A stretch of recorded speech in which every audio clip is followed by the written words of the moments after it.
empezar indicándoles que de los más de 40 artículos que hay en la Constitución respecto a legislar la parte ambiental, hay algunos que quiero destacar. Fíjense ustedes, el 391, numeral 1, ¿qué dice? Sostiene y preconiza que el pueblo ecuatoriano, a través de su gobierno, tendrá desarrollo sustentable. ¿Qué es esto de desarrollo sustentable? ¿Alguno de ustedes me lo puede decir?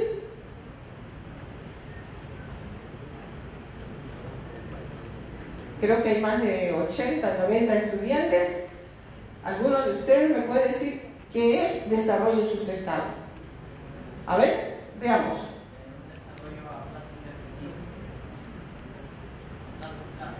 Sí, pero ¿con qué condiciones? Ajá. ¿Qué más? ¿Qué más? Lo necesario. ¿Por qué? Para el futuro, ¿no es cierto? Previendo que los hijos de sus hijos puedan gozar del ambiente que nosotros hoy estamos gozando. Eso lo dice la Constitución. Artículo 395, fundamentalmente el numeral 1, que se los leo de manera muy resumida. Ambientalmente equilibrado y respetuoso de la diversidad cultural, que conserve la biodiversidad y la capacidad de regeneración natural de los ecosistemas y que asegure la satisfacción de las necesidades de las generaciones presentes y futuras. Eso dice la Constitución, señores. Otro articulito, o yo diría varios artículos que ustedes deben haber escuchado, que a la naturaleza se le ha concedido derechos. ¿Se han escuchado eso? ¿Sí? ¿No? Bueno. Somos el primer país en el mundo que se le da derechos a la naturaleza. ¿Y quién puede tutelar esos derechos?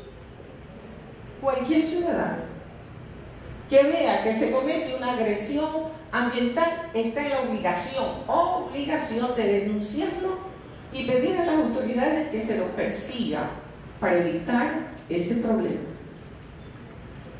Si Yasuní es explotado y perforado, cualquiera de ustedes, yo, todos podemos hacerle un llamamiento a través de un juez al propio presidente de la República. ¿Por qué razón? Porque la Constitución, desde el artículo 71 hasta el 74, dice que cualquier ciudadano debe hacer respetar los derechos de la naturaleza, en concordancia con lo que hemos visto, con lo que les he dicho. Fíjense ustedes cuántas disposiciones, y solo para mencionarles las más elementales. Luego tenemos en el artículo 57 de la misma Constitución, miren lo que dice: la garantía para las comunas, comunidades, pueblos y nacionalidades indígenas de conformidad con la Constitución, pactos, convenios, declaraciones y demás instrumentos internacionales de derechos humanos a favor de los derechos colectivos.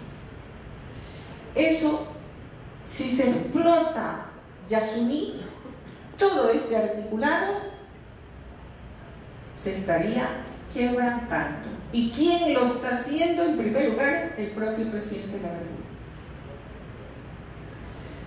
Pero hay algo más interesante. En el 407 del mismo cuerpo legal, la Constitución, que dice: no podrá explotarse ninguna reserva natural salvo que se haga un procedimiento. ¿Y cuál es ese procedimiento? Es, primero, solicitar autorización a la Asamblea Nacional para hacer una consulta al país, y si se lo aprueba, se lo podrá aceptar. Si no, no es permitido hacer la explotación de un parque de reserva nacional. La Constitución lo prohíbe.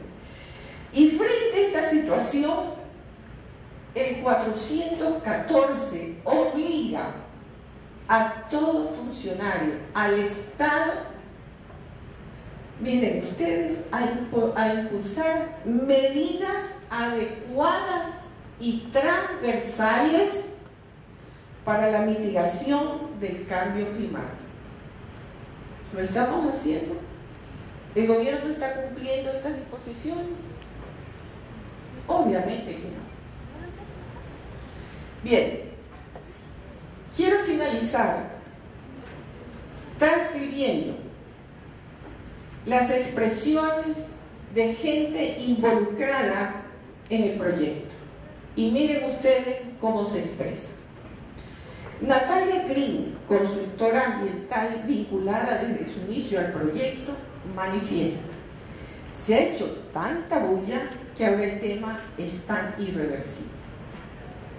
Ana Rivas, alcaldesa de Orellana, donde se ubica gran parte del Yasuní: la demora para conseguir los fondos tiene que ver en parte con la ambigüedad con que el gobierno ha manejado el tema.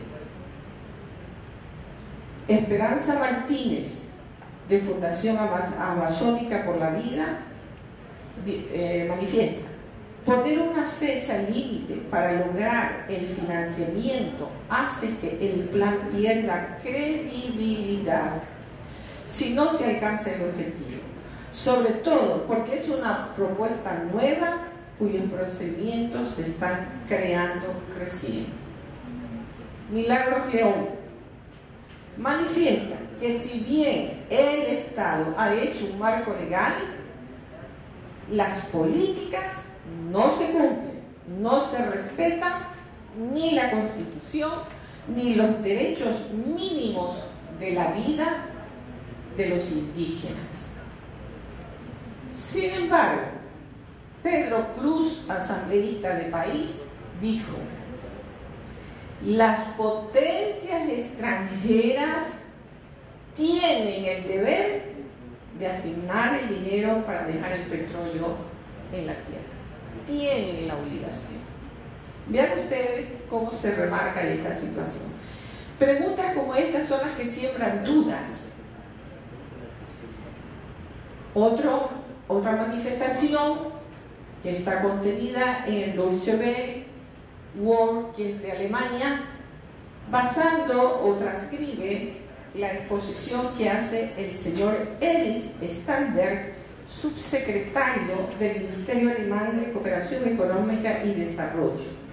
¿Qué es lo que dice este funcionario alemán? Existen todavía algunas cosas que hay que aclarar, sobre todo en cuanto a la financiación y a la seguridad legal del proyecto. El volumen, quién aporta el fondo fiduciario, cuál es el porcentaje, el margen temporal, quién toma parte del proyecto. Esto, un importante funcionario del gobierno alemán que se había comprometido a ayudar. En este momento Alemania está a la expectativa. No ha ingresado dinero a este fondo. Todo lo cual nos lleva a concluir que el gobierno lo que ha querido es tener fondos, dinero, para continuar con su política de engrosamiento del aparato público. Se ofrece Yasuní. sin considerar la parte humana ni ambiental, pueblos ancestrales, riqueza verde y sobre todo el doble beneficio para el Ecuador. Así las cosas, con mucho abatimiento, debo manifestar que bajo estas condiciones no es factible y asumir ante tantos desaciertos e incredulidad que el propio gobierno se ha encargado de sembrar. Algo que debió ser parte esencial de las políticas ambientales previstas y de acatación obligatoria por estar inmersas normas que obligan a proceder en concordancia, so pena de soportar las consecuencias previstas para los servidores del público en el artículo 233. ¿Qué dice este artículo? Precisamente que ningún funcionario, aunque renuncie, aunque esté fuera del país, está exento de responsabilidad administrativa, civil y penal. Es decir, como se lo dijo una colega en una entrevista, que la había abochornado porque ella le probaba pues, de que estaba haciendo las cosas equivocadamente, le dijo: señor Correa, ¿no será usted siempre el presidente de la República? Ahora tráteme como lo hace, pero yo espero que el 233 de la Constitución no sea reformado y allí nos vamos a ver. Gracias.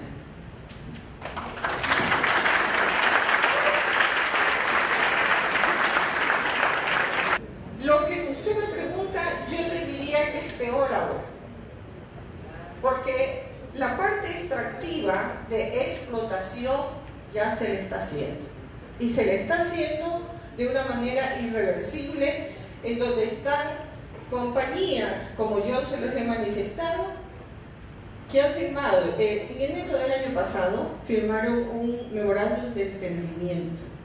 Son 4 países: China, Chile, Brasil y España. Eso sigue. Por lo tanto, considero que Yasuní no va. ¿Alguna otra pregunta? ¿Sí?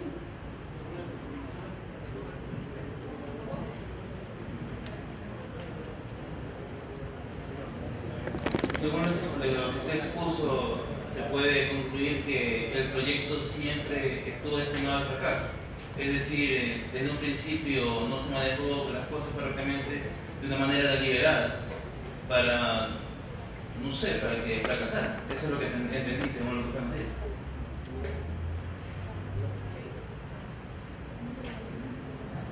Sí, efectivamente. Porque si usted le dice, vamos a ponerlo en un contexto más comprensible sobre todo para los estudiantes. Si usted le dice, quiere enamorar a una chica, y le dice, lo primero que para enamorarla, bonita, bella, linda, pero al mismo tiempo le dice: mira, si tú no me quieres, eres la mujer más detestable, más horrible, y por lo tanto, o me aceptas y yo te considero muy linda, o no me aceptas y estás en este andalien. Señores, cuando nosotros vamos a negociar, lo primero, lo elemental que hay que hacer en cualquier negociación, y ustedes como futuros profesionales lo van a hacer, ¿qué es lo que tienen que hacer en primer lugar? Saber si ustedes son capaces de negociar. No cualquiera puede negociar. Correa, les doy por firmado que nunca podrán sentarse a una mesa de negociación. Por una sencilla razón: es prepotente. Y un negociante tiene que tener su autoestima ni arriba ni abajo, medio, para poder comprender, dialogar, sentarse de igual a igual con la otra persona. ¿No es cierto? Eso elemental. Segunda requisito elemental para una negociación, no se diga internacional. Conocer la temática, tanto la suya como la del oponente. Y además de conocer la temática, conocerlo a él como persona. ¿Quiénes son nuestros negociadores internacionales? ¿Hay algún especialista ambiental dentro de la delegación? Fíjense ustedes, la señora Baki, ¿verdad? Ella tiene vínculos extraordinarios dentro de la sociedad internacional. Pero no es lo mismo conocer una temática. Se los aseguro que si le decimos a la señora Baki ¿qué es un licenciado? No lo sabe. ¿Qué es una gestión ambiental? No lo sabe. Y ella es la que está dando la cara afuera. El señor vicepresidente, con sus características personales humanistas, que a veces pues ha tenido que verdaderamente estar acorde con la situación en que se desenvuelve, no es pues un especialista ambiental. Entonces a esto agréguele que el mismo día 5 de junio del 2007 dice: vamos a pedir, a proponer Yasuní, pero si no me dan el dinero, yo exploto el petróleo. Entonces, ¿en qué quedamos? Pienso que bajo esta tónica, si no se la cambia, Yasuní muere. Yo admiro al pueblo costarricense, que tiene la extensión como de la provincia de Guayas. Vaya, pues yo estuve ahora 2 años, la última vez que estuve, a lo que he estado en otras ocasiones. Un pueblo que se está convirtiendo en verde. ¿Y qué es lo que dice Costa Rica? Vengan, señores, a desintoxicarse. Este es un pueblo verde. Y es verdad, donde quiera uno va, yo he estado en San Pedro, en San José, en Alajuela, acá en el otro extremo, en el occidente, todo es verde. Procuran tener su país verde. Y no tienen petróleo. ¿Qué hemos hecho nosotros con San Carlos en Sucumbíos? ¿Qué hemos hecho en la refinería de Esmeraldas? Hay programas verdaderamente de remediación, de mitigación. Por lo tanto, demostramos al mundo que no vamos a poder cumplir ese compromiso. Es lo que yo creo.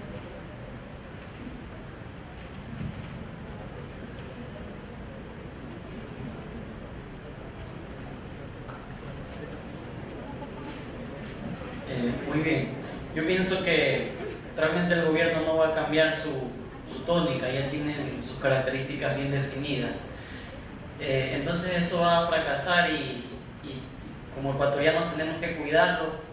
Yo quería saber, ustedes que son especialistas, ¿qué están haciendo? Porque hay medidas legales, acaba de decir. ¿Qué es lo que están haciendo legalmente? Bueno, esto es hacer, esto es lo que está haciendo, pero quiero saber qué más están haciendo legalmente o en cualquier otro tema.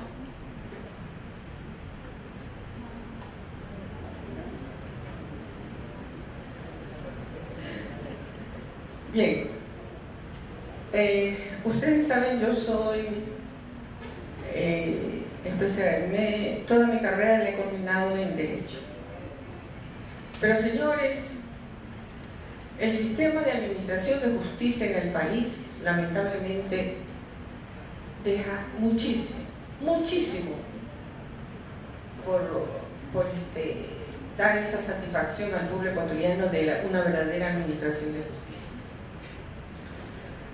Usted me dice, sí, el 397, numeral 1, me da la facultad a mí como simple ciudadana de pedir la tutela ambiental al Estado, al gobierno.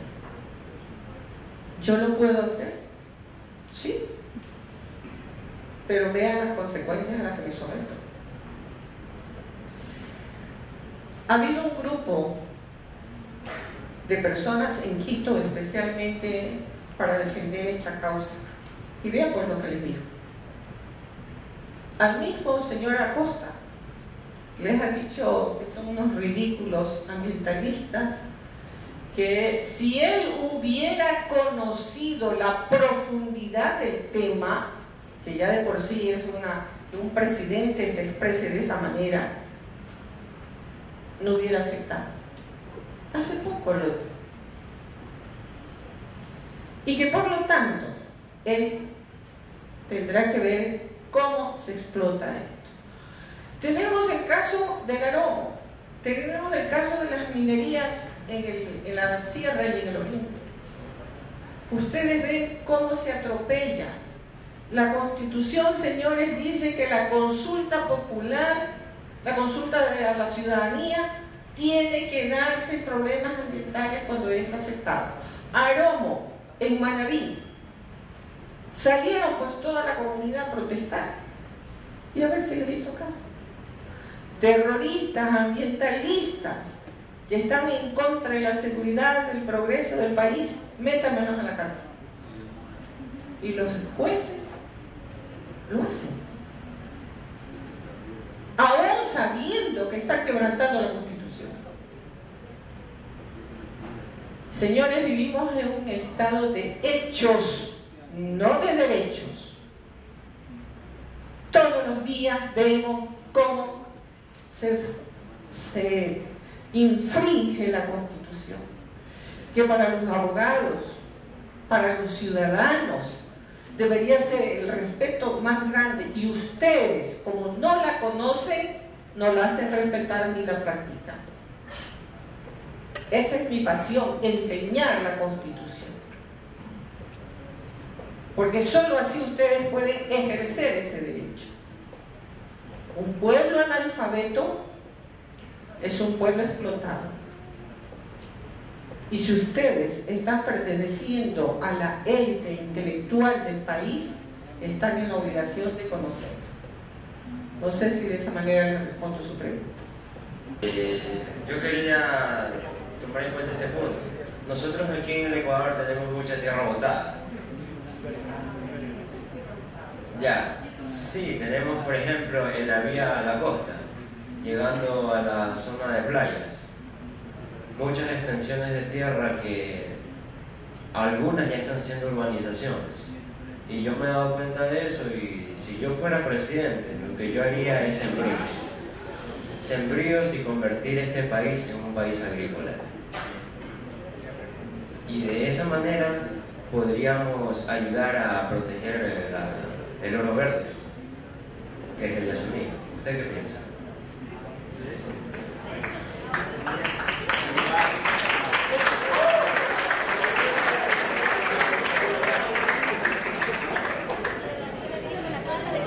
Ojo, a lo mejor lo que él ha dicho se puede cumplir dentro de 20 años. Va a ser el futuro presidente de la República.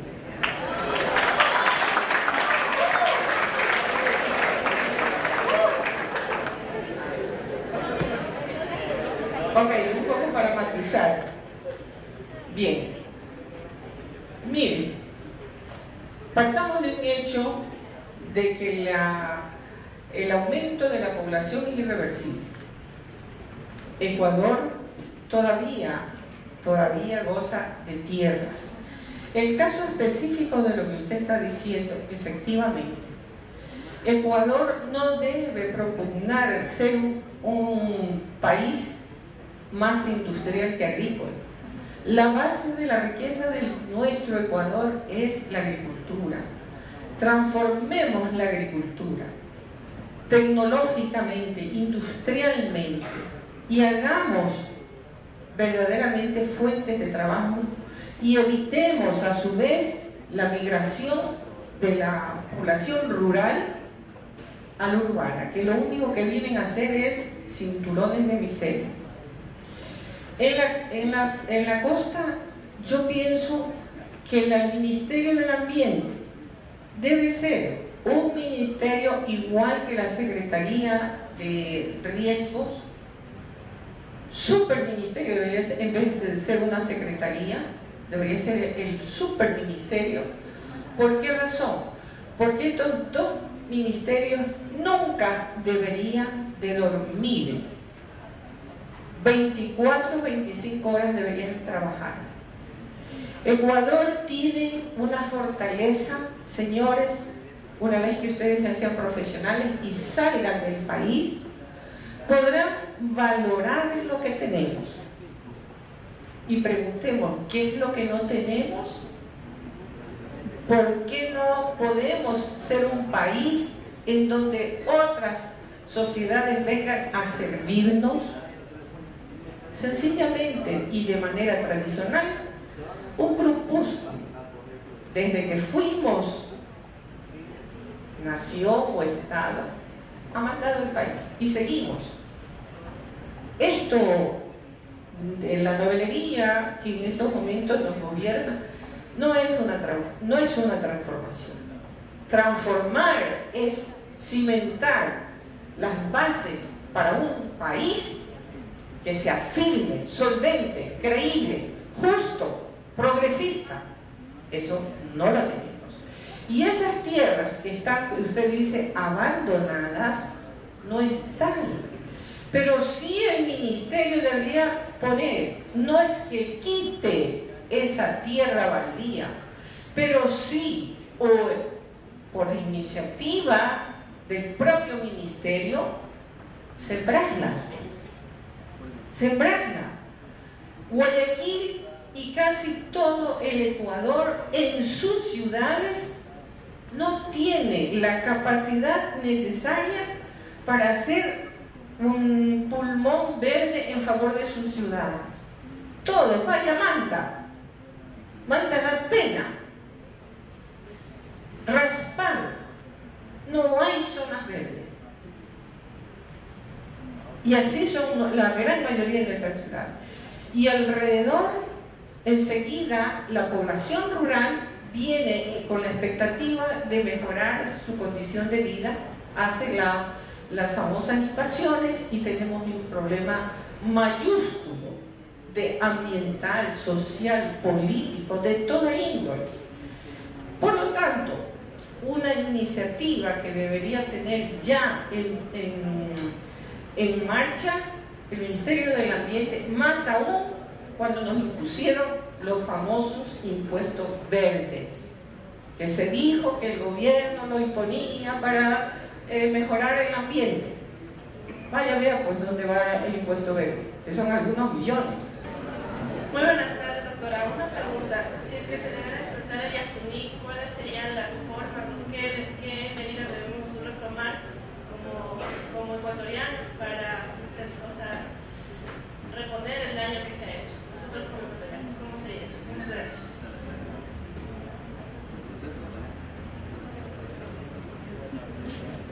Lo primero, algo que debería hacerse, exigirle al gobierno el respeto a la Constitución. Y ustedes saben que eso es casi imposible, difícil. Segundo, tomar conciencia de que el proyecto Yasuní es una garantía para los hijos de sus hijos, considerando que basta que señores, por más que se diga última tecnología de punta, no se va a evitar el derramamiento, se va a evitar deforestar. Eso es un cuento. Vean ustedes San Carlos en Sucumbío, lo que nos dejó la Texaco Chevron. En apenas 20 años han habido 500 personas que han fallecido de cáncer y hay unas cuantas más. Y vean pues si eso está remediado. Entonces, en ese orden, tomar conciencia de que este gobierno nos ha dado un marco jurídico, como lo dijo la alcaldesa de Sucumbíos, de la provincia de Sucumbíos, en donde dice que se ha dado el marco pero las políticas no se las respetan. Entonces, como ciudadanos debemos exigir a ese gobierno que transitoriamente está mandando que cumpla con la Constitución, a base de cartas, a base de manifestaciones, a base de expresar nuestra voz de inconformidad, que en realidad usted dirá, bueno, es arar en el mar, pero bajo los condicionamientos en que vivimos, lo único que debemos esperar es que este gobierno termine y poder llegar a otro. Los países que están industrializados, ellos necesitan esa energía para su producción, y nosotros países tercermundistas consumidores, bueno, es que así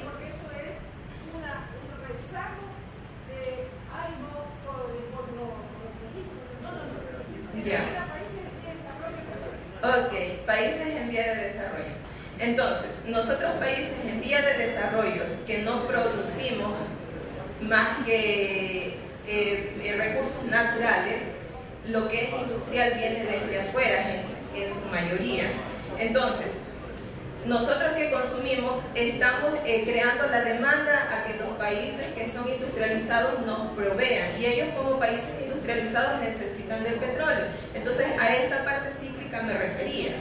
¿Ya? Entonces, nosotros como dueños de recursos, ¿por qué tenemos o es debido que las personas o el con el que estamos negociando nos impongan las reglas? Si bien es cierto, el dinero uno no se lo puede comer, no se lo puede beber. Lo material, lo sólido, una silla, una computadora, no se la puede comer, no se la puede beber. Ese es mi interrogativo.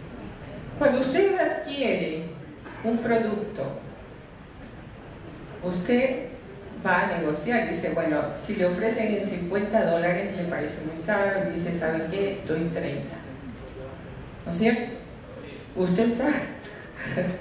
Usted está imponiendo sus condiciones. Si usted es, por ejemplo, la dueña de una casa y la va a arrendar, el arrendatario y el arrendador se ponen de acuerdo, ¿no es cierto? Negocian con conocimiento de causa y se aceptan a través de un contrato. En el caso del fideicomiso, ¿por qué se le solicitaba que Correa, porque en realidad él el que iba a mandar, ¿por qué Correa iba a tener la mayoría para tomar las decisiones?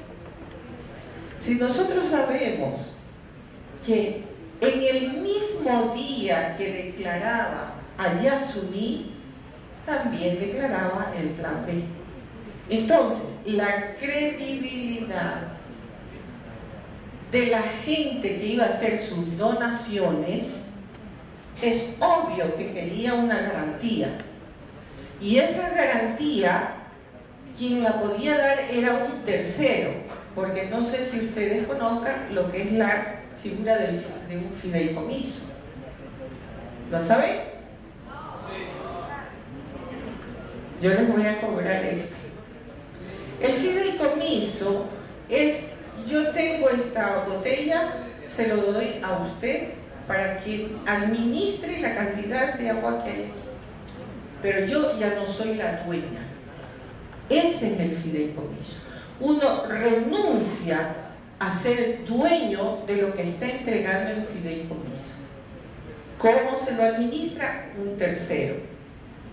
Ese tercero es el que va a proponer la manera como se administra. No es ni siquiera de los donantes, es un tercero. Esa es la figura del fideicomiso.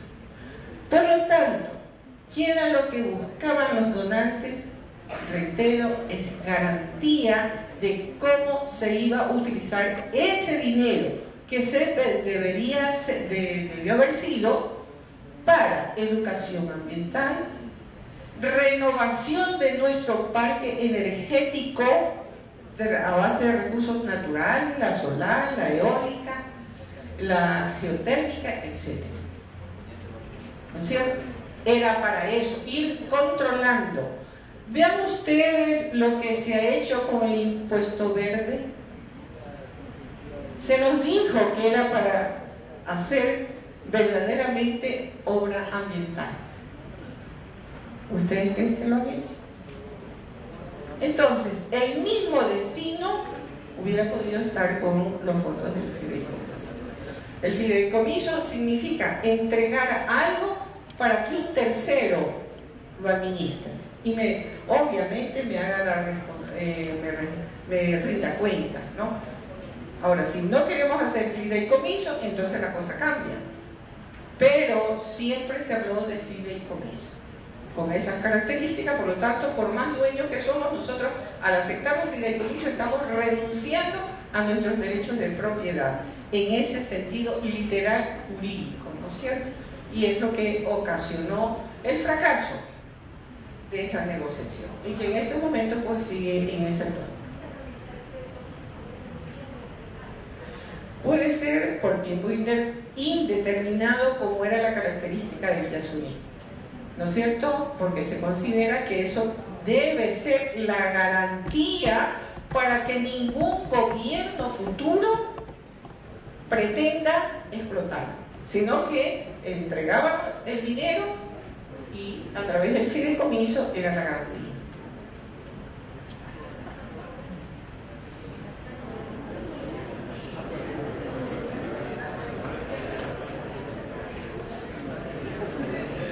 Doctora, le felicito por la frase de país en vía de desarrollo. Y quería también dejar el punto de que Estados Unidos, por ejemplo, estaba llenándose de industrias, pero ellos se dieron de industrias. Sí, cada vez tenía más. Y ellos se dieron cuenta después de un tiempo, ¿qué pasa? Estamos llenando. Y por eso ellos dijeron, no, vamos a ser un país turístico. Y lo que están haciendo ahora es atraer turistas. Y ese es ahora su medio de ingreso. Y a lo que yo digo, ¿y cómo nosotros haríamos un ingreso aquí en el Ecuador? Sí, es bonito, sí, no es tan grande. Y ahí yo voy a lo de dar trabajo. Y era lo que yo le decía de los terrenos abandonados. Dar trabajo, sembrando. Usted sabe que en Vía la Costa es un terreno salitroso. Y en los terrenos salitrosos por lo general da gran cantidad de vegetales, frutas, y tendríamos ahí un gran ingreso. Y lo mejor de todo es que bajaría la delincuencia. ¿Por qué? Porque daríamos trabajo. Y lo del impuesto verde, nosotros sabemos que hay dinero ahí que misteriosamente desaparece. No todo se lo usa en beneficio. Y nosotros, según unos cálculos, nosotros si haríamos eso de convertir Ecuador en un país agrícola, mantendríamos a 3 Ecuadores aproximadamente. Gracias.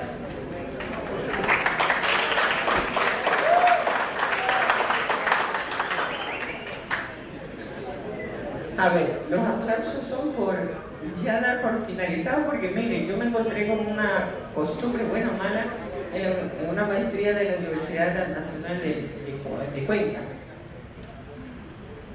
Cuando ya terminamos, o sea, se pensaba que la hora de finalización era a las 6 de la tarde el día domingo, y ya eran las 6:30. Y yo veía el reloj y yo decía, bueno, ya estoy cansada desde las 8 de la mañana hasta las 6 de la tarde, ¿no? Yo decía, bueno, pero me seguían haciendo preguntas. Y yo miraba a la coordinadora desesperada, porque yo también pues soy humana. Entonces le digo, doctora, ¿y qué pasa? Mire, se ha prolongado. Me dice, ¿no la han aplaudido todavía? Le digo, no. ¿Y eso qué significa? Me dice, es que cuando a un profesor no le gusta al alumno, lo aplaude para que se vaya. Ahora, no sé si ustedes hagan así.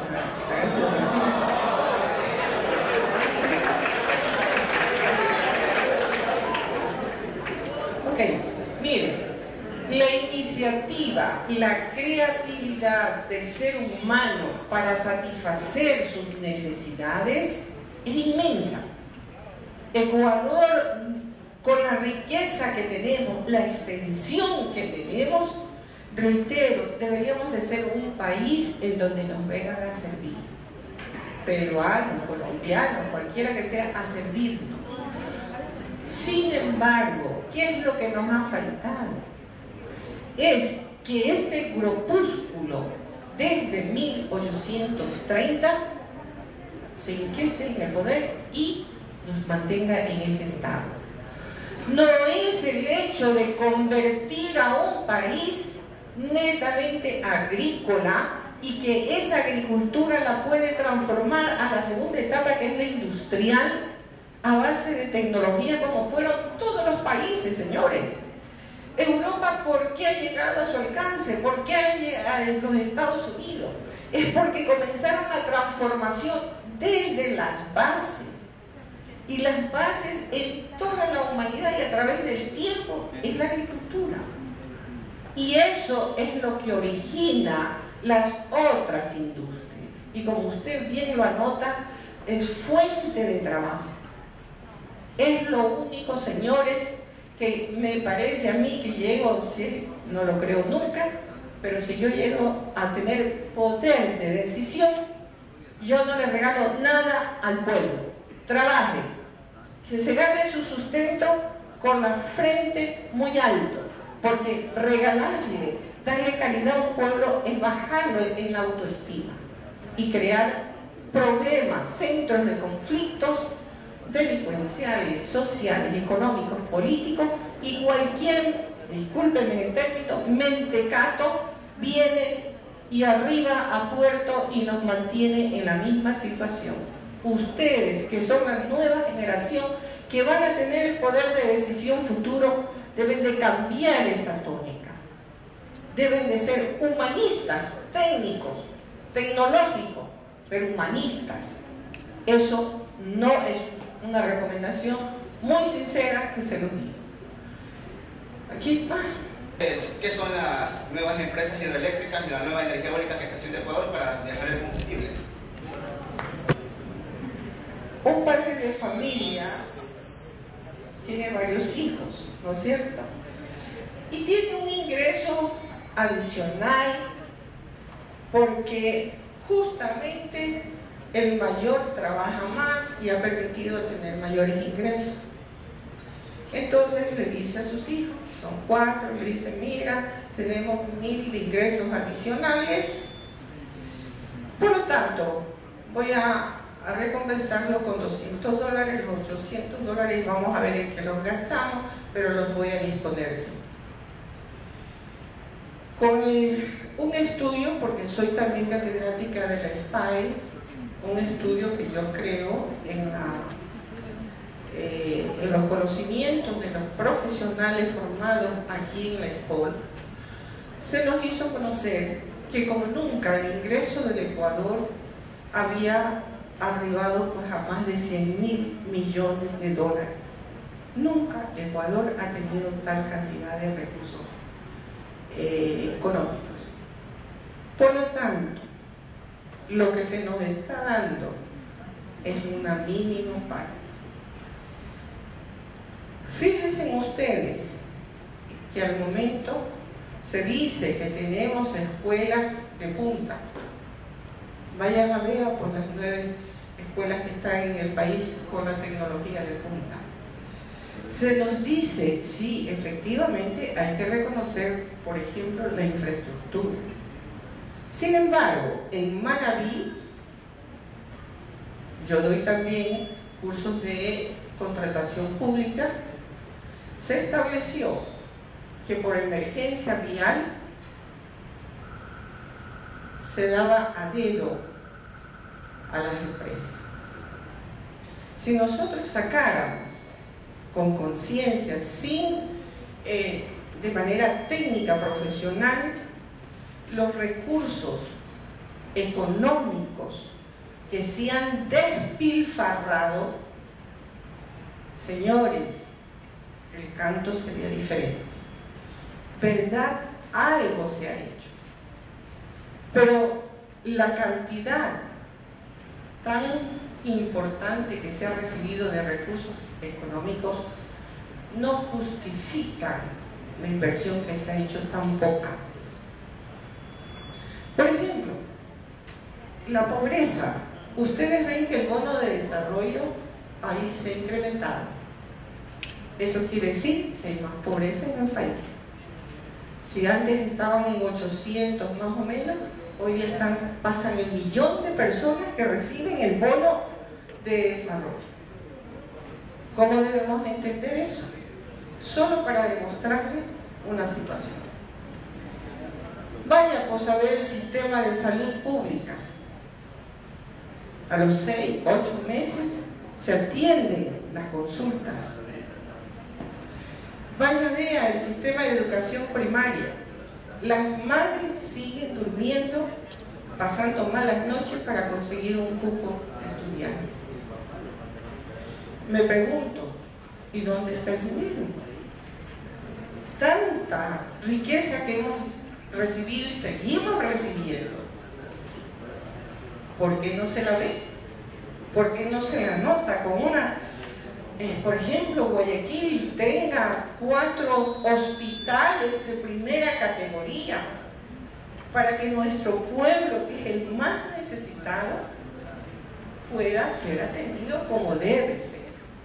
Y se dé cumplimiento a la propia Constitución. 227 obliga al sector público a dar calidad en el servicio público. A ver, pues si se nos hace. Entonces, no sé si de esa manera contesto su inquietud.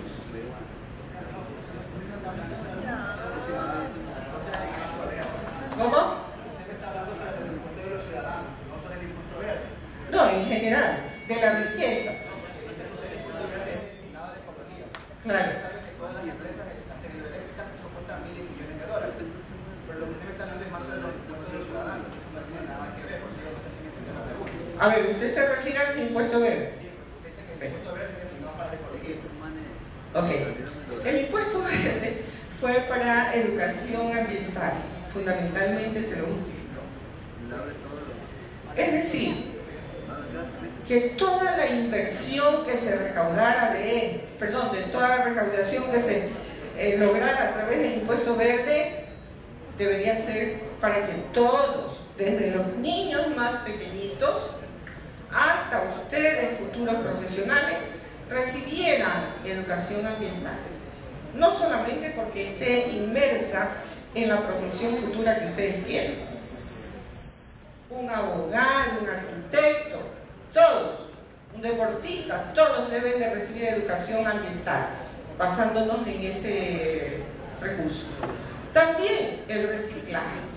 Reciclaje, políticas que no tenemos al respecto. Desde 1999 se considera que Ecuador debió tener planes, políticas de reciclaje. Desde el Ministerio del Ambiente debió haberse hecho eso. Ustedes ven que los chamberos siguen realizando su labor en condiciones infrahumanas. El impuesto verde era para eso. No es para lo que usted dice de fomentar pues la energía renovable. No, eso sale del presupuesto. El impuesto verde es para específicamente para la educación ambiental, para remediar los problemas ambientales que se produzcan dentro del país. ¿Sí? Ok. Señores estudiantes, les agradecemos en realidad